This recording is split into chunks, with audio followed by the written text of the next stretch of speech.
Welcome, everyone. I want to welcome you to this event from effektiv-spenden.org and the Clean Air Task Force. My name is Sebastian Schwieger, and I'm the founder and CEO of effektiv-spenden.org.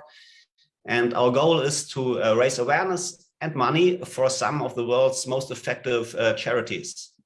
And one of those charities is the Clean Air Task Force, or CATF for short. It's an US-based nonprofit organization with the goal to prevent catastrophic climate change through realistic solutions. And according to independent experts, it's one of the most effective climate change organizations in the world.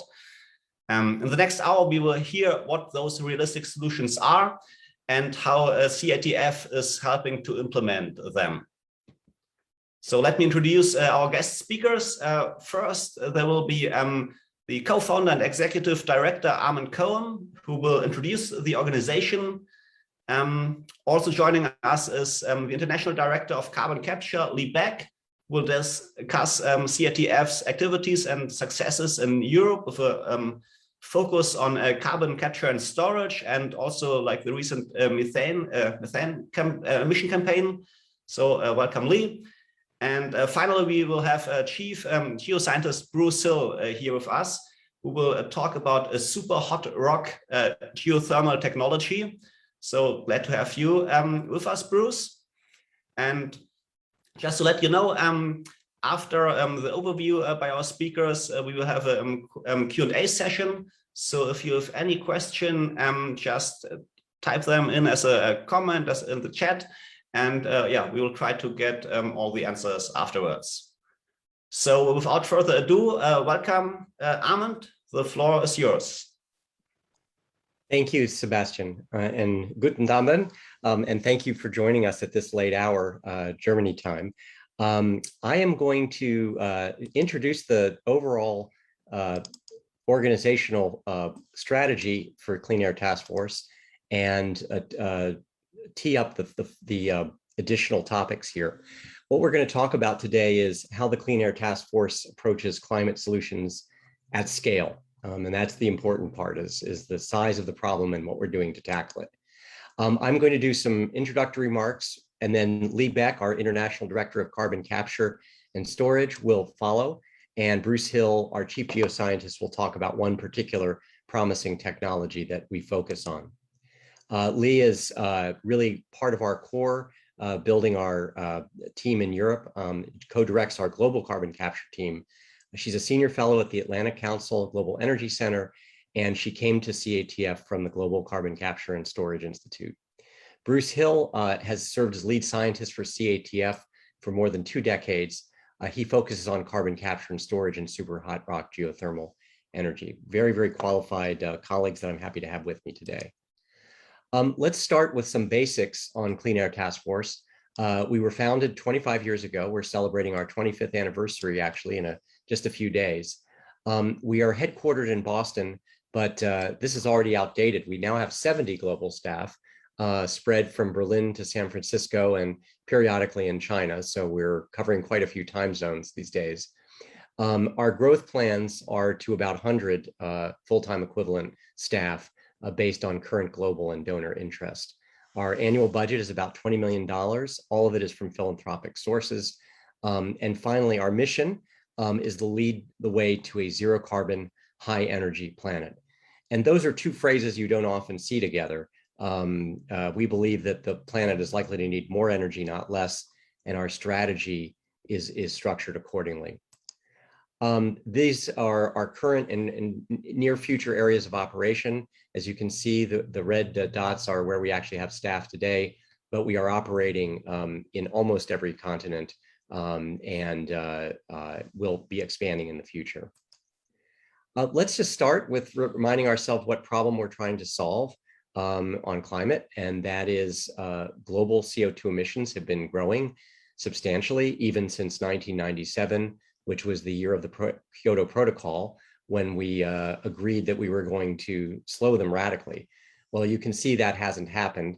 You see that little downward draft in 2020 when we crashed the global economy, which is not something we're going to hopefully do again.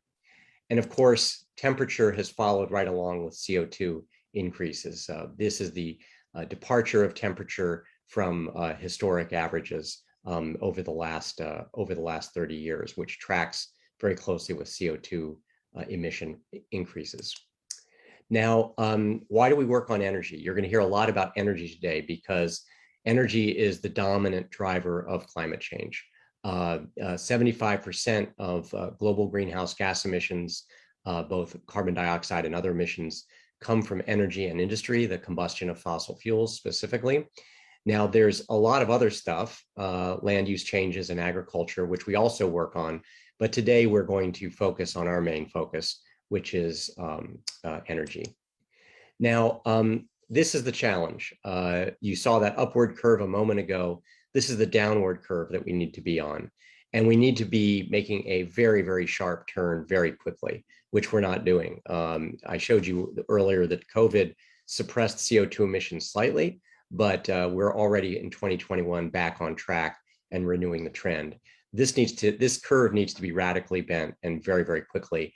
And by mid-century, we need to be at or near zero emissions. Now, we have to do that while we're increasing global energy supply by 50 to 100%. And this is where the high energy part comes in. A lot of people assume we can conserve our way out of this problem. But if you look at this chart, I'll explain a little bit of what's going on here. On the y-axis is energy consumption per person in the world. And the x-axis is the number of people in each region. So as you can see, the United States has very high consumption per capita, and China's, Europe's somewhere in the middle. China's kind of getting close to Europe. But then we have the developing world with more than 3.5 billion people consuming relatively low energy per person, but there are a lot of people. And the first point to observe in this chart is that even if the OECD countries, the rich countries, were to cut their consumption in half, you would not necessarily vastly improve the situation. In the meantime, to come up to, let's say, European standards, Africa, India, Southeast Asia, South America will need substantial amounts of additional energy needed to achieve global equity. So we are really between a rock and a hard place. We've got to reduce CO2 emissions radically. At the same time, we've got to grow our energy supply substantially to meet global equity challenges. Now, what do we have to do here? Well, if we break down the problem, we can see it's fairly simple in concept, hard to do in reality. But we have end uses, buildings, transport, and industry that consume energy. We've got two intermediate delivery mechanisms for energy, which today are electricity and predominantly liquid petroleum and natural gas. And at the bottom is, where does that energy come from? What are the fundamental energy sources? Well, we have renewables, which is good. We have nuclear, and we have fossil energy. And those fundamentally are the only three options we have today. Now, 80% of our energy today is coming from fossil energy, funneled into electricity and, of course, through liquid petroleum and natural gas. Now, the world we need to move to is one in which we're replacing the petroleum and natural gas delivery system with some kind of zero carbon fuel, probably hydrogen derived. And we're going to need to scrub the carbon out of any fossil fuel that we use, and all of the primary energy will need to be near zero or zero carbon. So back to renewables, back to nuclear, and then as Lee will discuss a bit more, the possibility of using fossil fuels with zero carbon. Now, we have several challenges associated with that transformation. The first is just the scale of the problem.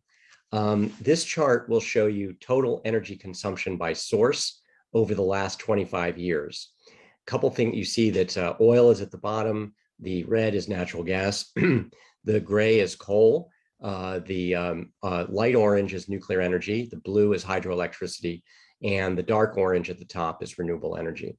Now, a couple things to observe about this chart. First is that in 25 years ago, when CATF was founded, 80% of global energy was coming from unabated fossil fuels. Now, here we are in 2021, and guess what? 80% of global energy is coming from fossil fuels. And it's kind of worse than that. We're not even running to stay in place. We're going backwards, because you can see that the absolute amount of fossil energy on the planet has increased. Now, we certainly can celebrate that wind and solar have come a long way in the last 25 years. They've come from almost nothing to about 3 or 4% of global primary energy on the planet. But you can still see we have a massive scale problem to tackle the rest of this chart. Keep in mind that we also may be having to increase the total stack by 50% to 100%, certainly by the end of this century, but if not well before. The second concern is speed. Back to this chart, the thing to notice here is that we only have 30 years, this period from 2020 to 2050, to meet these targets. Again, an unprecedented mobilization will be required. Now, space is also an important consideration. It's not one that people often talk about, but it's one that we're focusing on a lot and is fundamental to our strategy. For this audience, we thought it was a good idea to zoom in on Germany. And we did an analysis of a popular proposal, which is to provide 100% of Germany's electricity and other fuels all through wind and solar. And we just tried to map what that would look like in terms of a spatial requirement. And this is from Agora Energiewende, a well-known think tank in Germany that looks at this, and they figured out what would be required by way of wind and solar to achieve these goals. And we simply took that and mapped it onto German land and ocean. And as you can see, for onshore wind, very, very large amount. The solar is also substantial, and the offshore wind a substantial portion of the economic zone in the Baltic for Germany. In fact, if you exclude the areas that are currently under protection, it's likely you could not accommodate all of that offshore wind. So it's not to say that you wouldn't do this. It's just to say that the land use requirements are absolutely extraordinary, and do call into question whether a single technology strategy is a wise bet. In fact, a recent analysis of onshore wind availability suggested that when you exclude land due to low wind potential, slope, protected land, and so forth, the total potential in Germany, even before you get to commercial issues, is about 70% reduction from the theoretical potential. And in fact, we've seen that onshore wind deployment in Germany, as this chart shows, has fallen off substantially in recent years from an initial burst. And we're seeing this all over the world. Again, I don't mean to suggest that we don't want to use wind as much as we can, or solar. It's just to say that there are some significant spatial and other constraints that may argue for a more diversified strategy. A final consideration is cost. As I mentioned, it's the developing world where the future emissions growth lies as these countries modernize and move up that energy curve. And that's not going to happen at low carbon through low carbon means if the low carbon means are not affordable. Now, CATF has two strategies that complement each other to get to the low carbon, high energy planet. The first is at the bottom, actually, I'll start there, which is emission limits. We clearly need to set targets. Otherwise, these technologies are going to find it hard to find their way into the marketplace. So CATF is very active around the world in carbon limit setting at the state, federal, international level, both carbon and methane. And that's overall emission caps, as well as caps on particular technologies and sectors like the oil and gas sector. So that's the first part of the strategy. The second part of the strategy, which complements the first and actually helps drive the first, is technology innovation and commercialization. If we have better technology at lower cost, it is going to be easier to move down the carbon curve because you will get less political resistance by definition. A thing that costs the same a clean thing that costs the same as a dirty thing has a much better chance of achieving in the marketplace. So a lot of our work, and Bruce will talk about our work in super hot geothermal as an example, is focused on really seeing how fast we can push these technologies down the cost curve. So what do we actually do? How do we do this? Those sound like great ideas, but what do we actually do to make this happen?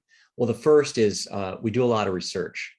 We try and get deep on the facts about the energy possibilities, the requirements of the system, and what's doable where. And we do this in collaboration with major academic and other knowledge centers.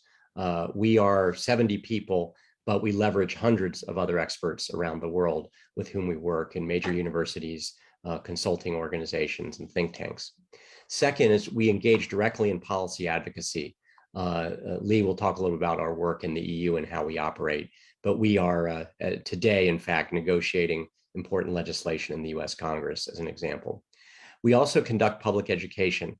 Now, we don't do mass communications, not trying to win the hearts and minds of the public broadly, but we do a lot of work with decision makers in the public and private sector, as well as the media and other elements of civil society. And finally, a little bit unusually for an environmental organization, we do direct catalytic work with the private sector, private actors. So the energy industry, technologists, finance, and so forth. And what we do is work with them on what we can share with them by way of knowledge of markets, our sense of what technologies might work. We connect a lot of the advanced technologies to finance centers to get their first projects launched. And often we work in collaboration with them to ensure public acceptance of these technologies. Final couple remarks. Why are we different? There are hundreds, thousands of environmental organizations in the world right now working on climate change, for sure. And I think that's a great thing. I sometimes note that when I started my work a few decades ago, there might have been 100 people in the United States working on this topic from the NGO community. I'm sure today we're probably in the range of many tens of thousands, and that's a good thing. But we are different. And I think there are four reasons we're a bit different from others. First is we push all possible solutions. I mentioned the value of diversity, because of the need for scale, speed, space, and cost. We're independent and we're willing to challenge group thinking. It's often painful to do so, but we've learned over time that it's important to do so. And then we try and follow the evidence. We try not to start from our ideological prior convictions, but to constantly test ourselves and our strategies against evidence. So as a segue to Lee and Bruce, I'm just going to say that regarding zero carbon energy for a high energy planet that could be complementary to renewables, we look for a few criteria, things that are always available at high capacity factor. Renewables are great, but they're also vary by season, which is hard to compensate for. So we need something always available at high capacity factor, low land use, and fewer units producing more energy. The less infrastructure you have to site, the better. Things that are compatible with existing networks. So fuels that can be dropped into modified engines, or things that minimize, that can pop into the existing transmission system. Things that are modular and manufacturable, things lower cost for the developing world. And these are a few examples of technologies that we work on. Advanced nuclear is one. I know it's controversial in Germany, and we can talk about that in the Q&A, but we are trying to develop a nuclear industry that could deliver at low cost, safely, and on time. Carbon capture seems really important as a tool, because we believe that fossil energy will remain part of the planet's energy system for quite some time, and it's important to use it in a zero carbon manner. There are also industrial processes that simply are not directly amenable to electrification. And that's also where hydrogen comes in for transport, heavy industry, and for grid balancing to balance renewable energy. And then finally, Bruce will talk a bit about super hot rock geothermal and an emerging technology. So with that, I'm going to conclude my opening remarks and stop sharing my screen, and Lee Beck will talk about CATF in the EU. Thank you. Lee?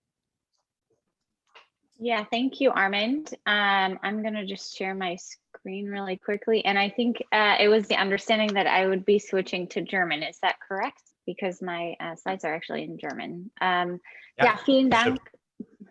Okay, ja, vielen Dank für die Einladung nochmal von effektiv-spenden.org.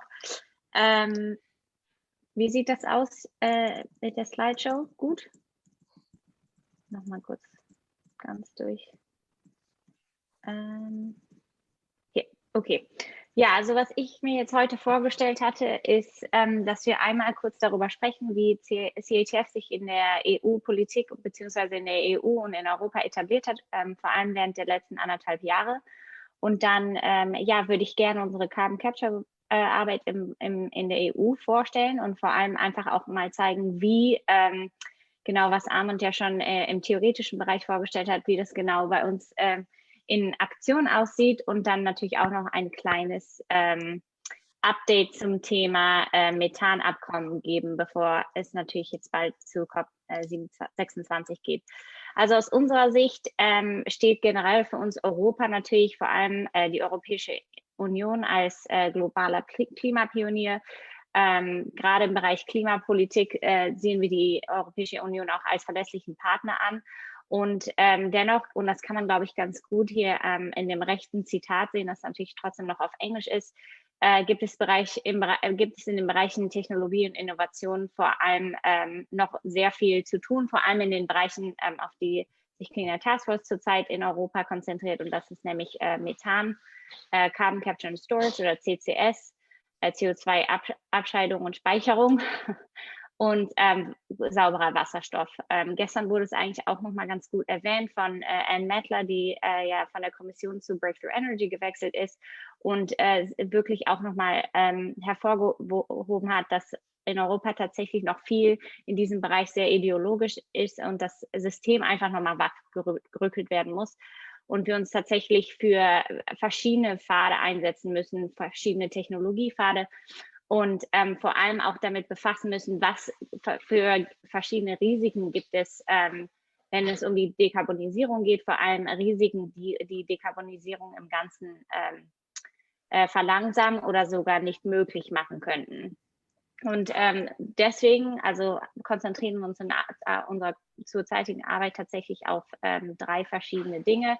Einmal wollen wir, so gut es geht, den heutigen Politikrahmen, zum Beispiel Fit for 55 oder Fit für 55% Emissionsminderung in der EU und der EU Green Deal ausnutzen, um auf unsere Ziele im Bereich Technologie und Innovation hinzuarbeiten.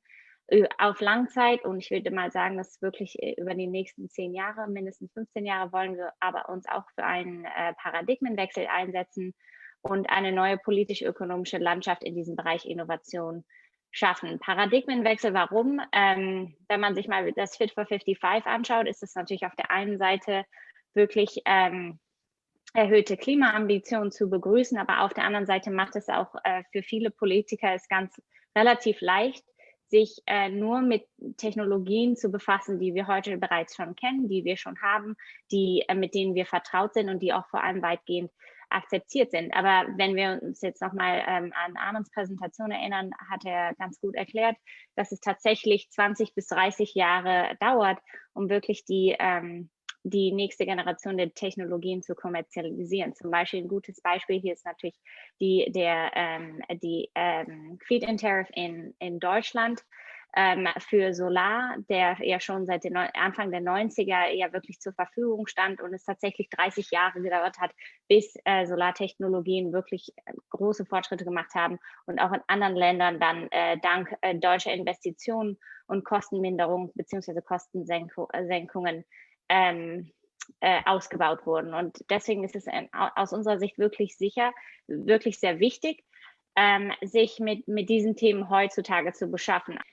Ja, aus unserer Sicht, wenn man sich jetzt nochmal die rechte Seite der Slide anschaut, geht es wirklich darum, wie wir diese Paradigmenwechsel in der EU wirklich vollbringen wollen, vor allem indem wir eine neue Stakeholder-Basis schaffen, zum Beispiel durch Beweiserstellung. Das bedeutet auch, dass wir uns mit verschiedenen Klimamodellen und anderen Dingen beschäftigen und dann weiterhin uns für Technologieoffenheit und neue Analysen und auch neue Perspektiven einsetzen. Also aus unserer Sicht, wenn man sich jetzt nochmal links auf die Slide bezieht, kann man dann ganz sehen, wenn wir uns nicht für diese Technologieoffenheit einsetzen, dann gibt es auch keine Chance, dass über die nächsten 15 Jahre sich wirklich mit den nächsten Generationen der Technologien beschäftigt wird und auch vor allem Politik gemacht wird, um diese Technologien zu kommerzialisieren. Ja, wenn man jetzt mal im Bereich Carbon Capture sich das anschaut, Clean Air Task Force arbeitet schon seit 20 Jahren im Bereich Carbon Capture. Gerade zurzeit in den USA haben wir mit auf Joe Bidens American Jobs Plan hingearbeitet, der tatsächlich der größte Investitionsplan, der in die Kommerzialisierung von Carbon Capture Technologien ist, den je eine Regierung vorgestellt hat. Und ja, jetzt hoffen wir natürlich auch, dass wir im Zuge der erhöhten Klimaambitionen in Europa tatsächlich dieses Thema neu ausrollen können. Und wie man links ganz gut sieht, haben wir tatsächlich in Europa auch schon einen Durchbruch erlebt. Das ist vor allem dadurch, dass CCS-Technologien tatsächlich sehr wichtig sind für zum Beispiel die Dekarbonisierung von Stahl und Zement als auch Wasserstoff. Und aus unserer Sicht geht es jetzt nicht mehr darum, brauchen wir tatsächlich CCS, auch zum Beispiel um negative Emissionen zu schaffen, sondern wie viel CCS brauchen wir und was für einen Politik- und Regulierungsrahmen brauchen wir, um diese Technologien tatsächlich in den nächsten 10 bis 15 Jahren in Europa auszubauen.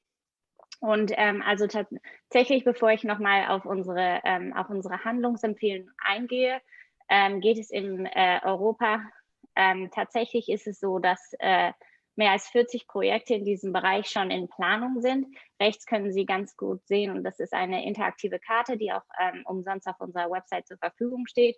Und tatsächlich geht es in diesen 40 Projekten vor allem um CO2-Abscheidung aus der Zement-, Wasserstoff-, Abfallwirtschaft und Stahlproduktion. Vor allem ist auch ganz schön zu sehen, wo sich diese Ballungsräume der Projekte sind dadurch entstanden, dass tatsächlich 2 Projekte gibt, die jetzt schon von Regierungen in Norwegen und den Niederlanden gefördert werden, jeweils mit ungefähr 2 Milliarden Euro. Und da geht es tatsächlich darum, CO2-Transport und Speicherungsinfrastruktur auszubauen, um dann mehreren, sage ich mal, Projekten die Möglichkeit zu geben, dass sie diese CO2-Infrastruktur nutzen können. Aus unserer Sicht ist es sehr, sehr wichtig, dass wir jetzt zurzeit, das habe ich ja eben schon mal erklärt, einmal mit dem Fit for 55 schaffen, was möglich ist in dem Rahmen, bevor wir uns dann tatsächlich für eine langzeitige oder eine langfristige CCS-Strategie in Europa einsetzen. Und da konzentrieren wir uns zurzeit auf 2 Dinge. Einmal wird ja der EU-Emissionshandel reformiert. Als Teil des EU-Emissionshandels gibt es den EU Innovation Fund, der sich für solche Großprojekte und Dekarbonisierungsprojekte anbietet und tatsächlich auch bei der Finanzierung mithelfen soll. Und da gab es tatsächlich 20% der Bewerbungen der ersten Runde waren im Bereich CCS, und wie man das auch hier ganz gut sehen kann auf dem Bild, tatsächlich aus mehreren europäischen Ländern. Im Generellen haben wir in unserer Database oder auf unserer interaktiven Karte festgestellt, dass in ganz Europa tatsächlich 40 Projekte in 13 verschiedenen Ländern gibt. Und dann setzen wir uns auch im Bereich Trans-European Energy Infrastructure ein, dass tatsächlich die Europäische Union sich für die Planung der nächsten Generation der Infrastruktur einsetzt. Und da geht es vor allem für uns darum, dass wir uns nicht nur für CO2-Pipelines einsetzen, sondern vor allem für die ganze Wertschöpfungskette. Und ja, da würde ich Sie auch einfach mal dazu einladen, uns unter Hashtag Tenny Tuesday zu folgen. Jeden Dienstag posten wir da wirklich neue Informationen, Ressourcen zu dem Thema und so weiter und so fort. Ja, das ist, glaube ich, haben Sie ja eben schon mal kurz gesehen in Armonds Präsentation.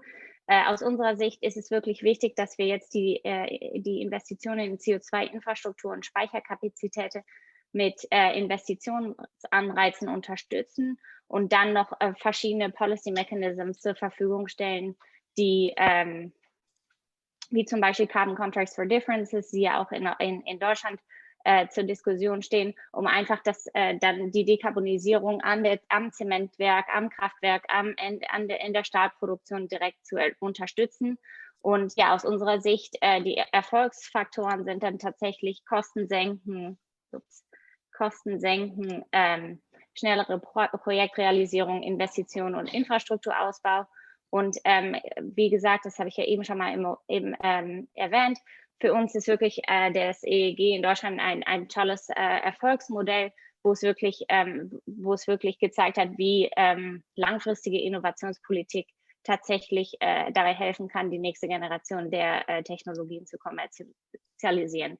Ja, aus unserer Sicht zum Thema CCS, ambitionierte Klimaziele geben natürlich den Ton vor und wir sehen das auch, spiegelt sich natürlich auch im Privatsektor wieder, wo wirklich ja ein Durchbruch der Carbon Capture Technologien ist und auch ein wirklich unvorhergesehenes, aber auch unerwartetes Interesse an Carbon Capture ist und wo es wirklich auch immer mehr Wirtschaftsinteresse gibt. Und dann, ja, aus unserer Sicht arbeiten wir natürlich einmal darauf hin, um alles zu tun, dass wir nicht Carbon Capture schon ausschließen und auf der anderen Seite natürlich wollen wir eine langfristige Strategie in den Märkten sehen, um diese Technologien zu skalieren. Ja, und ich hatte ja auch noch versprochen, noch mal kurz auf unsere globale Kampagne im Bereich Methan, auf unsere globale OGI-Kampagne und das Methanabkommen einzugehen. Ja, das wurde ja jetzt letzte Woche zwischen der EU und den USA verkündet. Und das hat tatsächlich die Möglichkeit, bis zu 35% der Methanemissionen bis 2030 zu senken. Also ein wirklich sehr, sehr großer Impact, den wir damit erwarten. Daraufhin hat CATF schon seit 20 Jahren darauf hingearbeitet, vor allem in den letzten 3 Jahren sehr intensiv. Die Bilder, die Sie hier sehen, sind aus unserer OGI-Kampagne, die Sie unter cutmethane.eu abrufen können, wo mein Kollege James Turito tatsächlich zu mehr als 300 verschiedenen Orten in ganz Europa gefahren ist, um mit einer Spezialkamera Methanlecks zu erfassen. Und mit diesen Beweismitteln wollen wir tatsächlich Politiker unter Druck setzen, sich für die schnelle Regulierung von Methan einzusetzen. Tatsächlich steht es auf der EU-Agenda in diesem Herbst. Und ja, auf der anderen Seite arbeiten meine Kollegen aus dem Methan-Team auf der ganzen Welt mit verschiedenen Regierungen und NGOs, um wirklich da eine globale Lösung zu finden, um diese Technologien so schnell wie möglich einzusetzen. Ja, und damit, glaube ich, gebe ich dann auch an meinen Kollegen Bruce Hill weiter. Und ja, freue mich auf Ihre Fragen am Ende. Vielen Dank.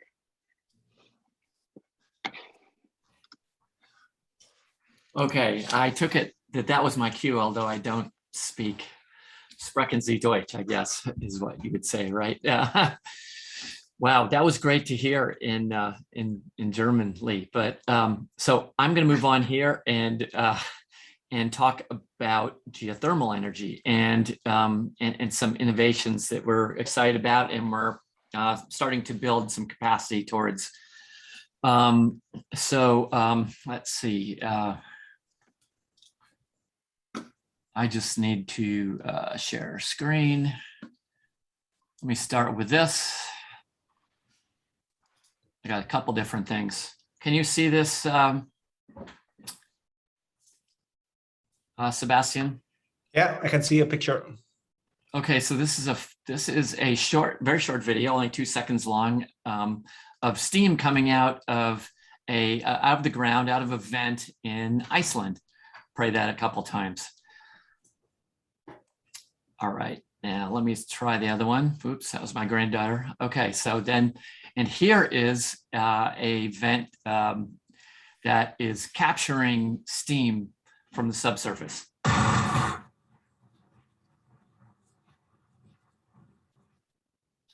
So you can see there's a lot of energy and heat in the earth to harvest. And the trouble is that some of this heat and most of this heat is most easily found along the margins of the continent. So let me share the presentation. Okay, so next slide, please. And so can you go one more slide? I think there's an extra slide in here. Okay, so this is the picture is where I want to go. Back up one. Okay. Are we in the right place? We are in the right place. So why aren't we talking about geothermal energy as a decarbonization tool? That's one of the questions I want to answer. And this is a geothermal plant in Iceland that I have visited. And in Iceland, you probably recently heard about the volcano erupting there. The heat is very near the surface and it boils the groundwater. And that boiling groundwater turns into steam. And all they have to do is to put in a turbine at the surface and run the steam through it and generate power. The question is whether you could do this other places in the world that don't have similar situations. Can you go up one, back one? Yep.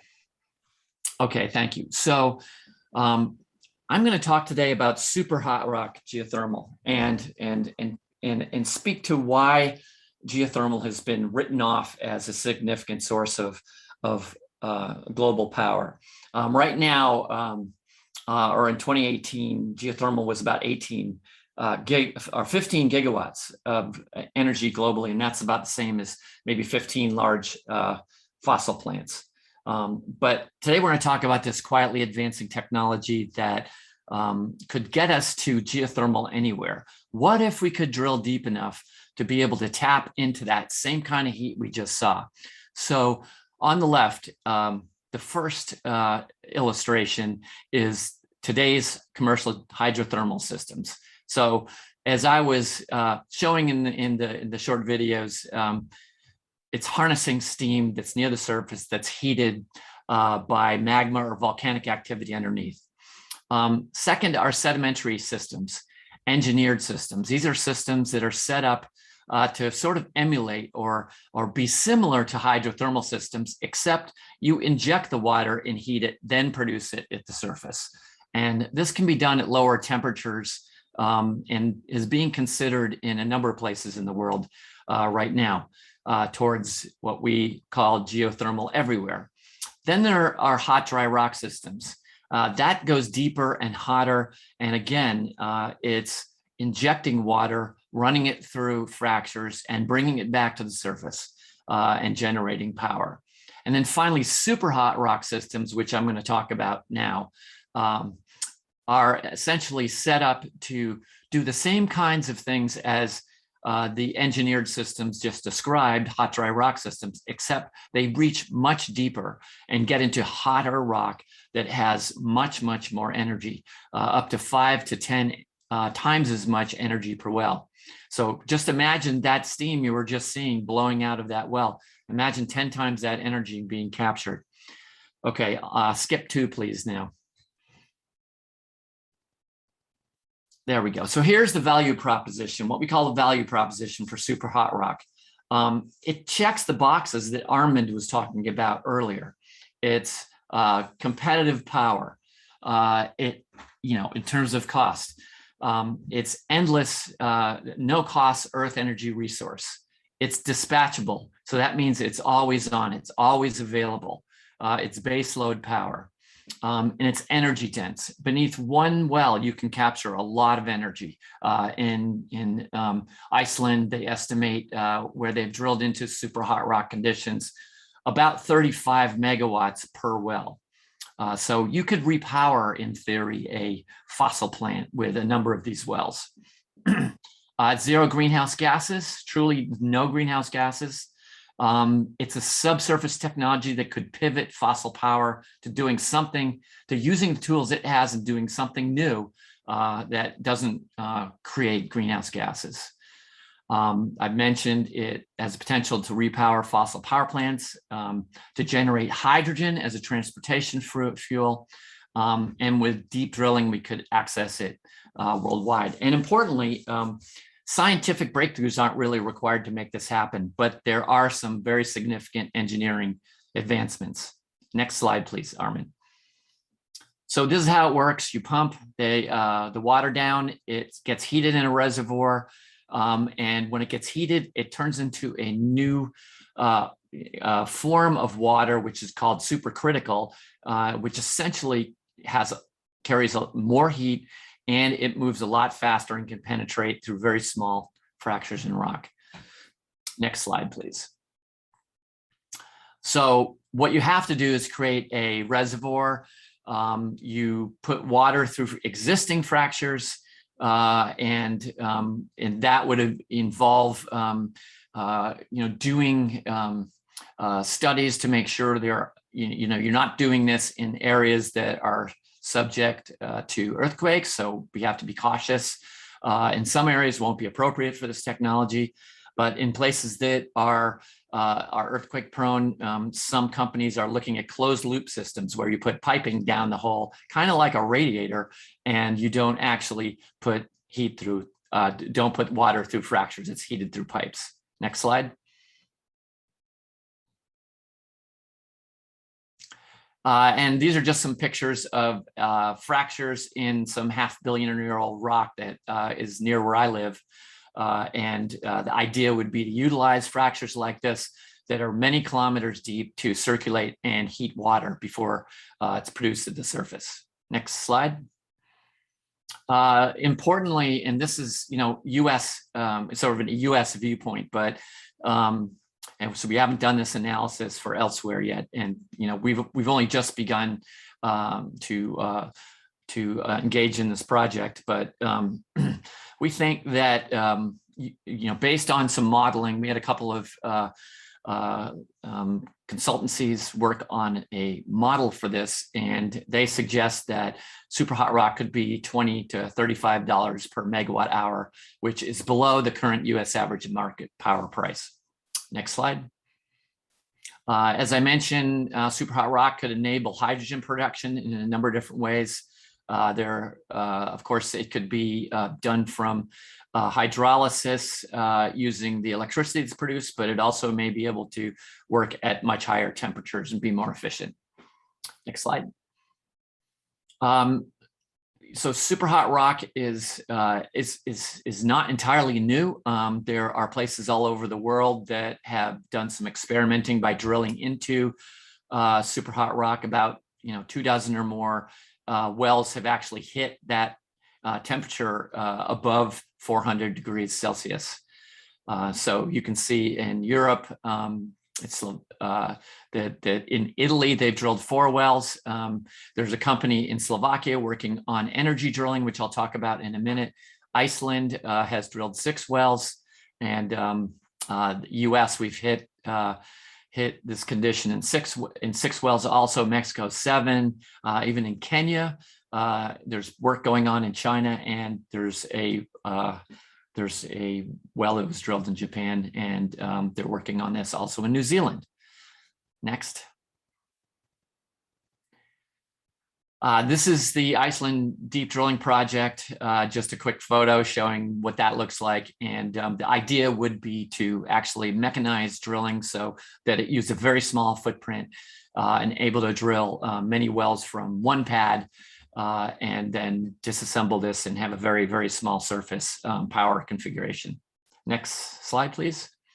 And as I mentioned, there are a number of different engineering challenges that need to be surmounted. And today, we can't just start up and start doing super hot rock, but we can, as I'll mention a little bit later, we can start doing demonstration projects. But here are the key things that really need to be moved forward. First is we need to identify places where heat's near the surface, and we can do early pilot demonstrations. Following pilot demonstrations, let's say 5 megawatt demonstration, we can proof of concept we've got proof of concept, and we can move to commercial demonstrations, which might be 100 megawatt plants. Today's drilling might be able to go to 7 or even 10 kilometers, but to get to geothermal anywhere, we'll have to get to 15 or 20 kilometers. So that's going to require new methods of drilling, and I will talk about that in a minute. But there are some new methods that use energy instead of rotary bits to drill. We need to be able to get tools down a hole to be able to look at where there are fractures that be appropriate for taking advantage of to circulate water through. Well construction materials, metallurgy and cements will need to be adapted to very high temperatures.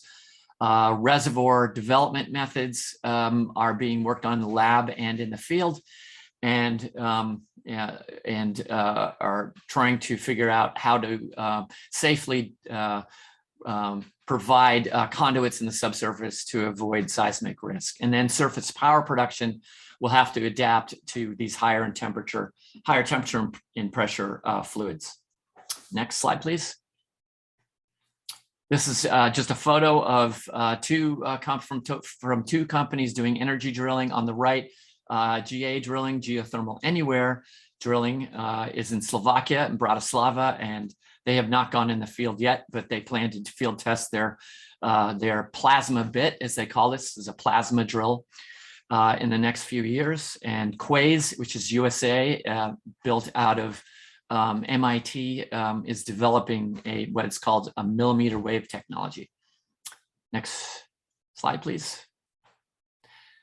Another piece of this is in adapting oil and gas innovations. I mentioned previously drilling many wells from one pad. This is, of course, very schematic, but being able to drill many wells into heat that could be very thick. Continental crust is, as much as 3 to 10 times as thick as ocean crust. Ocean crust is typically where the volcanoes are, or near the continent, where they come on the continent. And because continental crust is so thick, we may be able to drill in many zones to be able to harvest heat. So this is a very energy dense form of heat. Next slide, please.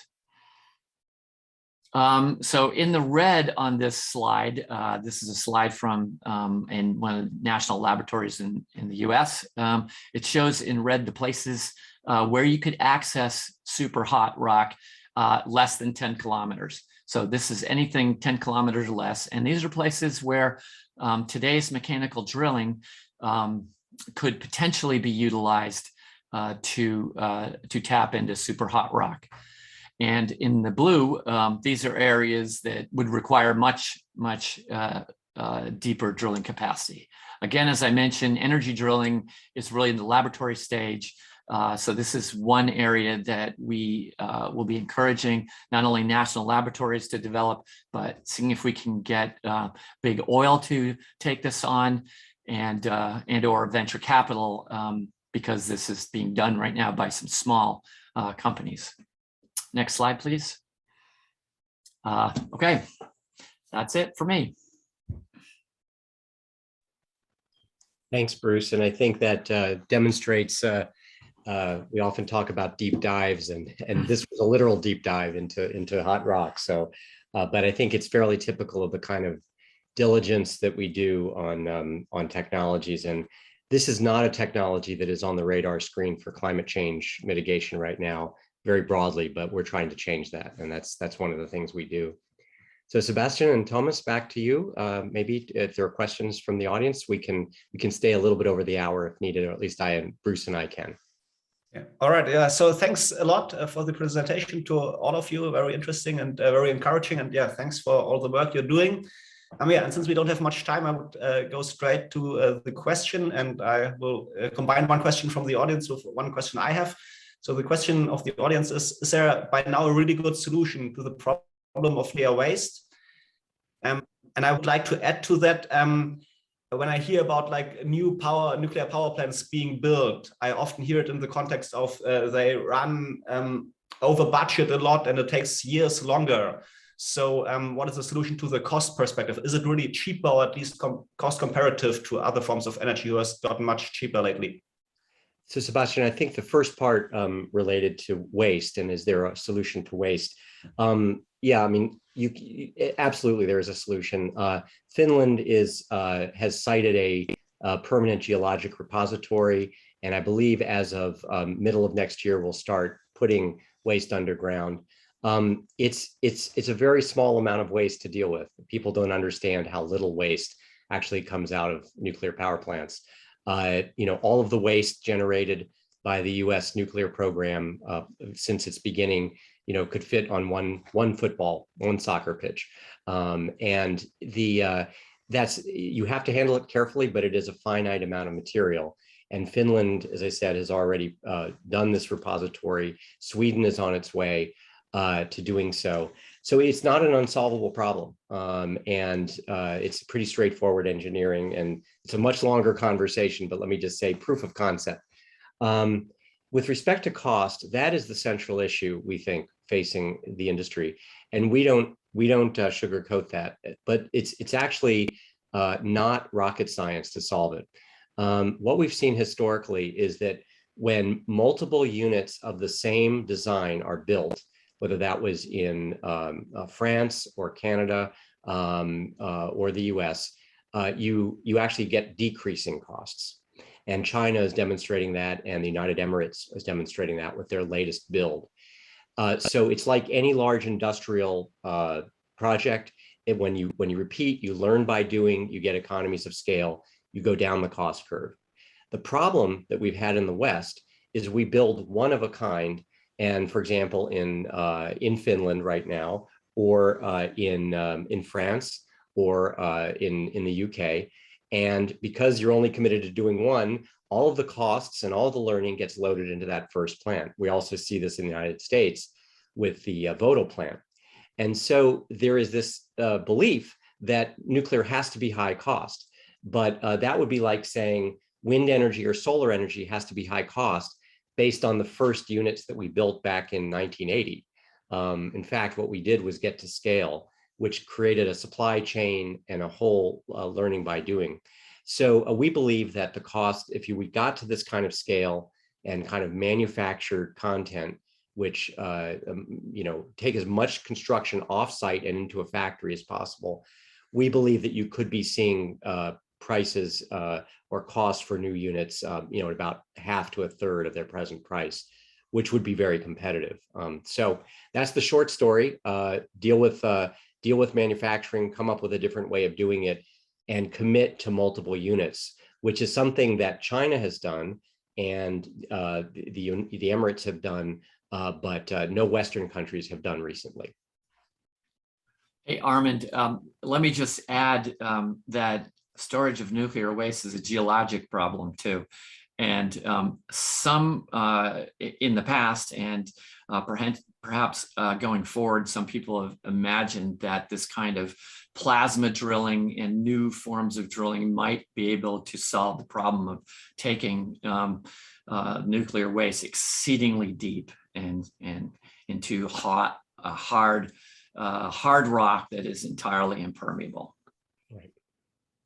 Thanks for that. Right, thanks for the answers.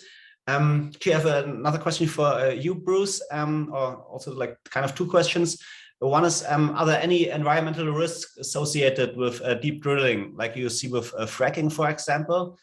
And also, what's the expected life cycle of a plant? Does the heat production decline over time? Can you already say anything about that? Okay, so in terms of risk and fracking, so it's definitely a central area that needs to be worked on relative to development of technology. The idea right now for super hot rock is to actually be able to drill into rocks that are somewhat plastic, which means they're a little bit bendable, so that when you get above 400 degrees Celsius, they don't break in the same way, in the same brittle way as they do where it's shallower. So there are researchers in New Zealand and in Japan the Japan project is called the Beyond Brittle Project to address just this. One thing that people should know is that it's fault activation that causes earthquakes and not fracturing. So if you create fractures in rock, then you don't by definition trigger earthquake activity. But I imagine that the question is also centered around the water and fluid handling associated with fracking. Now, because we would be going so deep, there is a great separation between the surface and so most of your water is about 100 meters deep. We're talking about going tens of kilometers in impermeable rocks. So the water that will be circulated will be fresh water. It will be kept in a loop. In other words, it's injected, it goes through the rock, it comes back to the surface, and it gets condensed down into fresh water again and is re-injected. So there are no chemicals added in the process. But nonetheless, as an environmental group, we will be, as part of our work, and beginning to investigate and address regulatory constructs that would be available in advance for projects like that. So the other question was about the length, how long a power plant would last, I think, wasn't it? Longevity.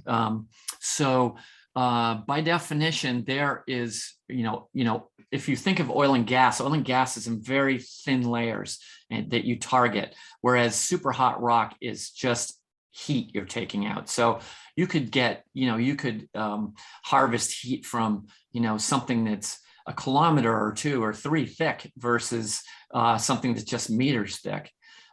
So as you circulate sort of relatively cold water from the surface through the rock, over time, it will cool it off some, and you'll go to a different zone to produce it at the surface. So essentially, you can work in multiple zones, maybe in multiple wells, and as you stop circulating through one zone, that zone will recover. The heat will come from behind it and recover again, so that you'll be able to continue to use that for a long period of time.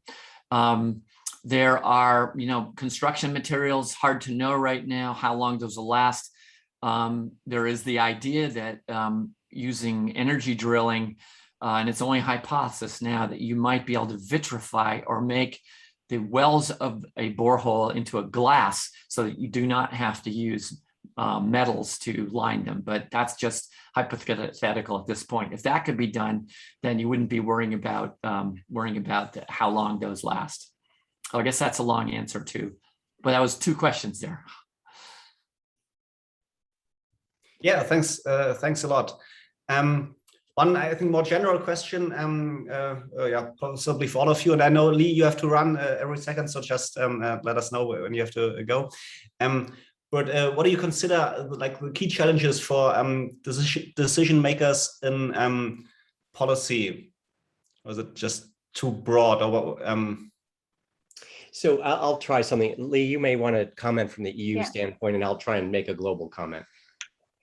Okay, I can do that first before I have to jump. I think in general for decision makers, I think we have to make sure that we're feeding the right information and updated information for them to be able to evaluate policy choices and for them to be aware of the policy choices that they have.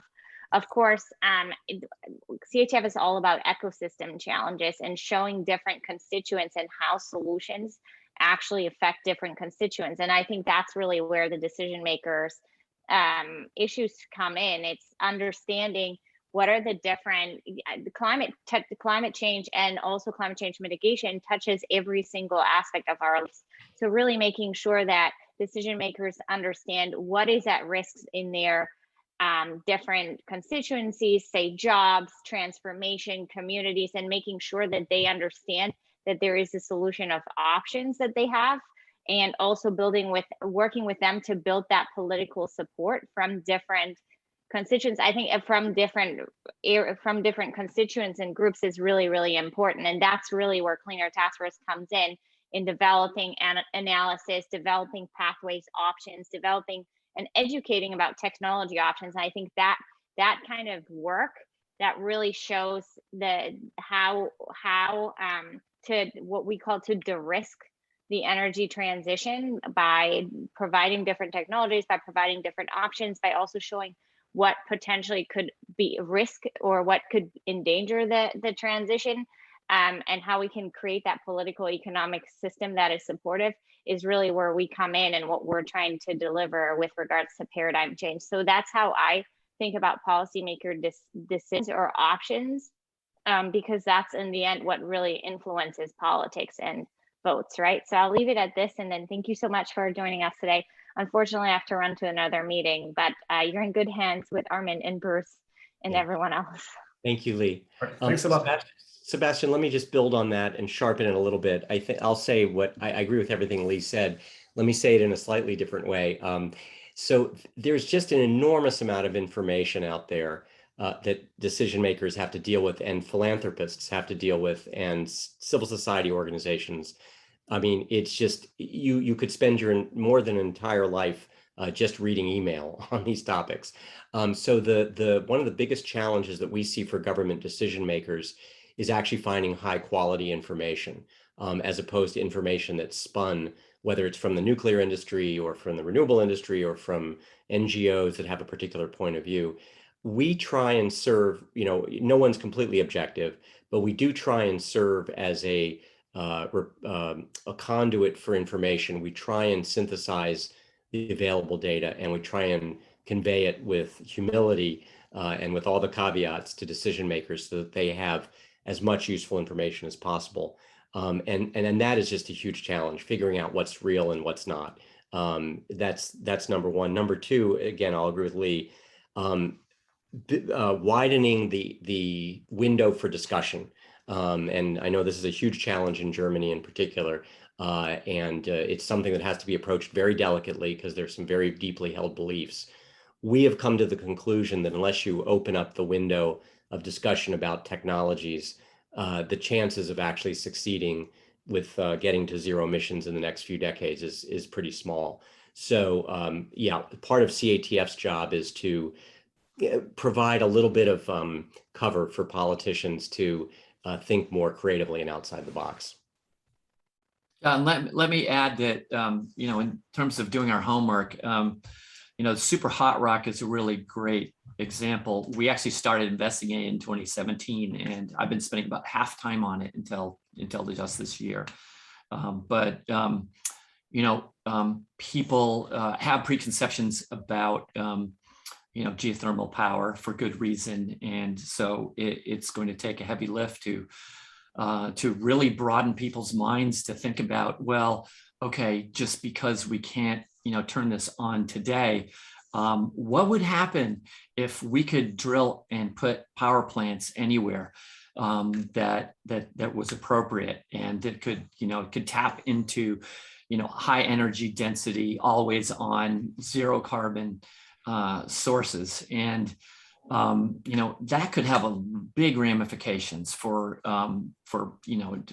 offsetting power development. Like in China, I've spent a bunch of my career on carbon capture in China, and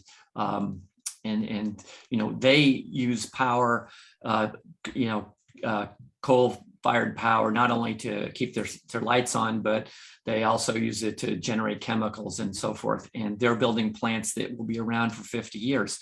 So, you can look at super hot rock, for example, and say, gee, we can't do it today. We can't, maybe we can do it in 10 years, which is sort of the time horizon we're thinking about for commercialization. And maybe people think that's not soon enough, but when you think about what's needed in the world for places like Africa and India and China and elsewhere to really grow into modern economies, it's going to take a lot more energy, and that energy is going to be needed down the road. So we need to think, be forward thinking and thinking about how innovation could work towards solving problems with ideas and technologies that we're not even thinking about, because, guaranteed 100 years from now, we won't be generating power the same way as we are today. All right, thanks a lot. I think I have two more questions right now. I'm seeing one kind of specific to you, Bruce. I'm not sure if you're familiar with that, but someone listening to your talk wrote that there was a geothermal pilot conducted in Basel in Switzerland in 2009. And it was supposed to trigger tremors which were felt on the surface. So it was abandoned because of concerns for earthquakes. If you're at all familiar with that, would you recommend the company picks this project up again, or is it maybe just the wrong area? Or how could you explain that? I can't talk fluently about that particular project, but there is a project in Germany where a company called EVOR, EAVOR, has made an agreement with a power company to actually do this form of geothermal that uses subsurface casing, or in other words, pipes, like a radiator, so that you would not be circulating water through fractures. So I think I'm trying to remember the name of the company, but this is an ongoing a project. So but I can't answer that question, but still, what is needed is some of the same regulatory constructs that we're working on for CCS, and that is site selection. You need to really know the subsurface before you start projects like this. So let's see. Yeah, I'm just looking at some info. Actually, Armond just sent me a quick. Yeah, so I can't answer that right off the top of my head, but no worries. I didn't expect you to. Yeah, okay. Just wanted to pass it on just in case because it just came up. But so let me finish with a final question or questions probably to you, Armond. Also probably very interested to potential donors or current donors. You mentioned that you want to grow the Clean Air Task Force from 60 FTEs to 100 and maybe potentially more. So someone was interested in which areas your activities will grow, or is it just all over the place, or is there would there be like a focus? And also kind of related, someone asked if your budget would double because Effektiv Spenden and others will help you to raise more money. What would you do with that budget? Probably hire more staff, but what would you do? Yeah, it's a great question, and we're planning. We've grown quite a bit in the last year and a half. I think we were at about 30 people maybe a year and a half ago, and now we're actually up to 70 because we're finding a lot of demand for our work around the world and more receptivity to the work and more donors willing to support this kind of unconventional thinking. So Sebastian, the best that I can tell you is that we would like to expand geographically. We have an initial project in sub-Saharan Africa, incredibly important place to be working. 1 in 4 people in the world will be Africans by mid-century, it's projected. Current energy consumption is at a very low level per head, and that needs to increase dramatically for reasons of equity. And we have to figure out how to do that on a low carbon basis. We have several people who were born and raised and educated in Africa working with us. We're trying to build an African network, but it's very small right now. So that is certainly one place we would be working with more funds. We also would like to expand our work in South Asia, India in particular. We have many colleagues there who would like to explore many of these ideas that are very sympathetic to our technology approach. I mean, interestingly, the climate technology issues are much less ideological in India than they are in the West. There's a much greater openness to a whole range of technologies, and I think more realism about things. So we'd like to expand our work in India and build our partnerships there. As Bruce mentioned, we've been a little bit active in China on carbon capture. We'd like to expand that as well. China has enormous capability. There's some challenges to working there, but whatever you want to say about the regime, they are very focused on energy, clean energy, and that may be an important place to be working. So we'd like to expand our operations there. And then finally, Southeast Asia, Indonesia, Japan, Vietnam, and so forth seem to be important places to be working. They are very constrained on their renewable energy availability, and they're going to need some other complementary solutions. So those are all places we would expand geographically. And then, of course, we would go deeper everywhere. For example, we want to do more work in the EU and the US. So just to put in perspective, by the way, those numbers. So we've been at 30 people for 10, 15 years. We're now up at around 70. If we went to 100, compare that to organizations like the World Resources Institute, which is more like 1,000, or big US green NGOs like the Natural Resources Defense Council, which have like 750 people. So we're still, sometimes I say we've gone from being a guppy to a minnow. We're not exactly a big fish yet. We actually don't aspire to get much bigger than that. I think there is, in my opinion, the kind of work we do requires a lot of internal quality control, coherence. You don't want to build the culture too fast. And, so I don't see us as a 500-person organization, but I do think that and we try and leverage organizations in other parts of the world. So we try not to go into a geography and say, we have the answers. We try and find the local organizations to work with. So I think that's kind of the trajectory we're on. As far as budget goes, it's somewhat proportional. I think we push a lot of money outside the organization to partners. So it's likely that if we were at 100, you could probably scale somewhat linearly. But that's again, that would still put us in a very small budget compared to some of our peers who do great work, by the way. I'm not criticizing them. It's just they have a different model. And I think one of the things about being relatively small is that you can turn more quickly. You can pivot. You don't have a huge overhead to maintain, and so you can take more risks, I guess, is the way we see it. Once you've built up a mega organization, it's much harder to turn things when you have new information. All right, so thanks a lot again, and thanks for taking the extra time answering the questions. And please continue your work. I'm happy to support you, and and also to the audience, have a good evening, and hopefully you will be inspired by what you heard. You can donate to a Clean Air Task Force in Germany through Effektiv Spenden, or directly if you're in other countries. So please do, and help the Clean Air Task Force to help our planet. Right. Thank you for the opportunity. Bye. Thank you. All right. Good Nacht. All right. Bye. Bye-bye.